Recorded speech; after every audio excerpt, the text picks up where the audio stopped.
2022 is looking to be the warmest year on record in the United Kingdom. Provisional figures show the average temperature for the past 12 months is on track to beat the previous all-time high set in 2014.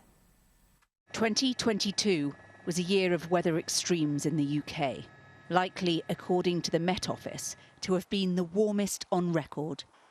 It meant heat waves and destructive wildfires, and a punishing drought that sucked the life out of rivers and lakes. There were powerful storms too, and widespread flooding that followed.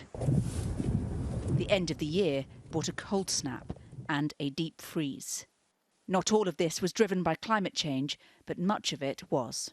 We can't tackle and adapt to climate change without restoring nature. Now the National Trust is warning that what could be the new normal presents a real challenge for our natural world. They've had a really tough year, and we've seen whole grassland landscapes, like places like around Stonehenge, where the grass and the flowers have just died back very prematurely, and that of course has knock-on impacts on things like the pollinators like butterflies and bumblebees, which are reliant on those plants. You're losing habitat and food sources for the wildlife, and so it cascades down these ecosystems.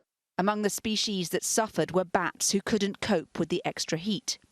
Some butterflies and other flying insects struggled too, as habitats were impacted by the drought. On top of this, a virulent strain of bird flu devastated seabird colonies. Despite the mainly bad news for nature, a few success stories have also emerged, with some wildlife and habitat showing that with a little assistance, they can adapt well to the new conditions.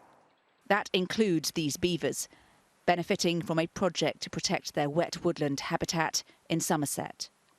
And these choughs are slowly starting to thrive in Cornwall after successful efforts to protect them.